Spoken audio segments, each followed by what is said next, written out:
Then there we go. This is Mark from Hevypetal talking to Luke and Peter from the Union backstage here at the Mandela Hall, where you've just sound checked. We're going to cover a wee bit of old ground. Readership of Hevypetal is actually quite young in its profile, so they probably don't know either of you too well. Oh, yeah. So can you give me a bit of your individual histories and then a collective history of how the Union came about? Okay, I was in the England World Cup winning team in 1966. I then went on a very fast course of ballooning. No, I was in a band called Thunder for 20 years, and I've known Pete for about 10 years, and we started the Union in 2009, and we just released our second album, and I like to be called Susan on a Wednesday. This is Saturday. What would you like to be called? Just looks fun. I was in a band called Winterville for a few years, and did a few bits and pieces after that and before that, and then, as Luke said, I've known Luke since for about 10 years, and then we decided to get together. So, as you said, you've been collaborating for a wee while. On yeah, some long Thunder. time really. So I was about 17, I think. I went down to stay with Luke for a bit, and we threw a few ideas around, and we came up with a song which was on a Thunder album, and then we kept in touch ever since. And then when we weren't doing anything, we thought, let's you might as well do something. Yeah. Keep you out of mischief. Anyway. Exactly, yeah. So the two albums, second albums are always very difficult, particularly for a new band. Not that you are new at the game. I mean, we didn't find it at all difficult, really. I think that we started writing. The thing is, we write all the time because both of us are quite prolific anyway, individually, and because we write together, coming up with material isn't a problem. We do it all the time. There's always a good steady flow of songs. So, according to how busy we are with doing other things, the time really. Exactly. Yeah. And I think that we these days it's much more like the industry in some ways has kind of reverted back to the 60s in many ways. And one of them, I think, is people are turning around between albums a lot quicker. I mean, in the 90s, the 80s and 90s when I started, people were like 2.5, 3, 4 years sometimes between albums, and which seems to me like to be incredibly sort of a long time. And now we live in a very fast world. Everything's instant now because of the internet and digital movement of music. So, I think you've got to keep literally up to speed. And fortunately for us, creating material doesn't seem to be a problem. So people are constantly demanding. Which is great. You've You've got to keep people interested. That's great. But it's a good challenge. It's good. Yeah, it was someone who was talking about with the Answer Boys earlier. They were saying, they're already working on album number 4. Yep.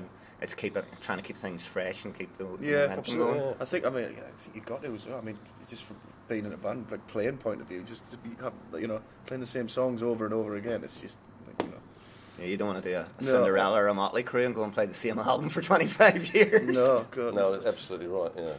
Yeah, it's good. You've got to keep moving forward. Just think it makes it interesting and challenging. So the songs are the progress nice. I mean, there is I was overheard what you were saying. There is a natural progression. I think in the album, it does sound more mature.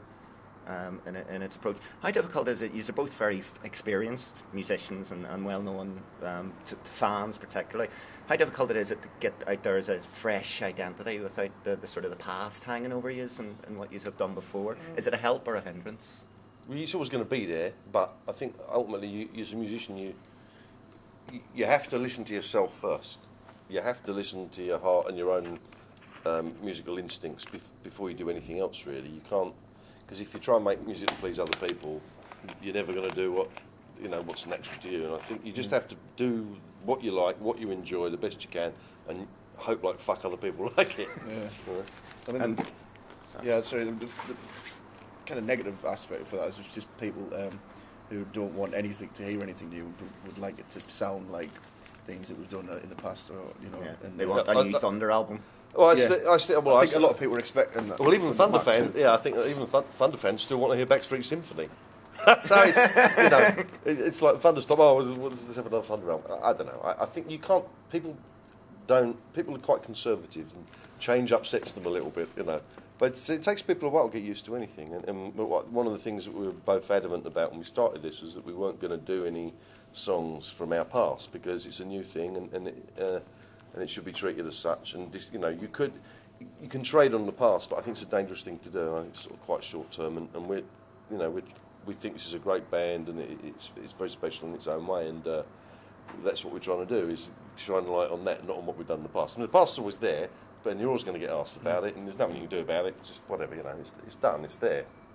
And you know, and I'm proud of Thunder, you know, and 20 years of, you know, it's hard business, this, you know, and to kind of, you know, to survive that long is quite something in itself. But it's, you know, this is now, and that was then. Isn't it? And I think people are getting it now. I think now people realise that it's, you know, the Unions is its own identity and sort of. I think. Yeah, two albums in, you're no longer a sort of flash in the pan. Yeah, I think that, yeah. And also we've got a lot, you know, when we go out and play live now, we've got a good selection of material to choose from. And that, when you're starting, it's quite tough for the first one album. It's like, right, we're going to play. You have to kind of flesh it out, maybe a couple of covers or something. But now, you know, we've got a lot of material, so it's, you know, plenty to go on. And you know, once you start establishing the canon of work, a piece of work here, a piece of work there, you can kind of cut a cross section through it and build something that's really balanced. And you know, yeah, it takes, you know, as I say to people, you know, it's like our first album. I mean, despite the fact that it, you know, seemed to come together quite quick once we actually decided we were going to do it, it's actually based on 10 years of working together in lots of ways, in the same way that the first Thunder album was based on 10, 12 years of us working together. It's the same thing. And so, you know, we were already a long way into this by the time people first got to hear it. It kind of, you know, sort of subconsciously. So I forgot what the fuck the question was. I'm babbling on my way. Yeah, pink. Yeah. Do you feel, I mean, a project such as this, and with two different songwriters as well, you've more room to experiment maybe outside of what you could have done in the confines of your previous project, because there's a lot of country, there's a lot of blues in there that maybe, especially with Thunder's being seen as a straight ahead hard rock band. I think that's true. I think that this enables me, after 20 years of, you know, Thunder, very much what it did what it said on the tin. But I think with the Union, you know, it's the usual thing of, well, not the usual, it's the unusual thing of, I don't think either of us want to particularly make music that we think just fills a certain area. I think we both want to feel free to go off in different directions, you know, and different musical styles, because that's what makes it challenging, you know. And I think already, you know, we've done bits and pieces of that. The last track on the new album is, you know, well, it's a little jazz song, you know, and you know, there's all sorts of different elements of music that I think both of us are interested in, and you know, hopefully we'll be able to drag all of those into what we do. It just makes it more interesting for us and hopefully for the audience. You know? So, in foreseeable future, you've this tour, which is the next couple of weeks. You have a single coming out in the middle of the tour. Of course, we do. Well. Make up your mind.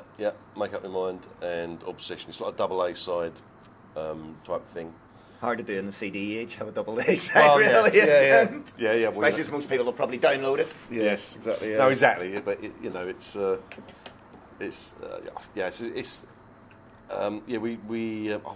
fucking hell, and these are not my teeth. I'll rake them in for a horse. We thought it was a fun thing to do, to coincide with the tour and everything. Get a single out there and pick up a bit of radio play here and there, and you know, just try and spread the word. And that's what you've got to do, is keep sort of sending things out there, you know. Yeah, and then so that hopefully get a few festivals after this, you know, in the summer and things, and then just continue writing really, and see maybe another tour at the end of the year or something, you know. So yeah. Okay, we'll sort of wrap it up, but I sort of have to ask the inevitable question that a lot of people ask: Thunder reunion? No, it's not going to happen. I mean, I think that there's always going to be the odd show here and there. But it's the High Voltage a couple of years ago. Yeah, you know, or we did Christmas show, just Christmas just gone. I mean, I think that if we, you know, providing that, you know, we all get along and all want to do it here and there, then I think that's a good thing. And to be honest with you, it's the money's nice too. You're not going to get the millions Guns N' Roses are going to get, unfortunately. No. But you know, it's okay. It's a nice thing to do. I mean, you know, we've been friends a long time. I was at school with Danny. We've known each other a long time. You know, and it's a good fun to get together and play. Yeah, and they're all off doing their own thing, of course. Yeah, as and well. everybody's busy doing stuff. And you know, I certainly there won't be a Thunder album unless I write it. And you know, this is all consuming for me, the Union. So, you know, so like I said, it might be the odd gig where we, you know, but you know, when you got sort of 9, I can't remember how many studio albums it was, 9 or 10, I can't remember, but plenty of material there. You know, if we want to go out and do a gig. So maybe we will, maybe we won't. There'll always be the gig here and there, but as far as a full-on reformation goes, no.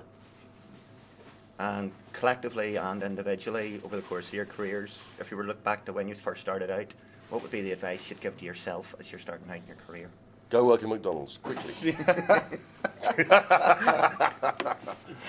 I could be area manager in a month. Yeah. I don't know. That's a tough one. That. Don't drink so much. Drink more. Yeah. I don't know. No, the only advice you give people is it's not an easy business. You learn. It's good. From a philosophical way. It's an interesting thing because it teaches you the value of lots of things. Money, disappointment, but also when it's great, it's fantastic. It's the best job in the world when it's great. So you have to be able to kind of have you have to be the kind of character that can cope with lots of highs and lows and keeping a very even keel. Because if you're not, you'll get meltdown fairly quick. And you've got to maintain your sense of humour. That's the best bit of advice I can give anybody. Okay, and on that note, on behalf of Hevypetal, thank you very much for talking to us. No worries. And good luck with the show tonight. Thank you, sir.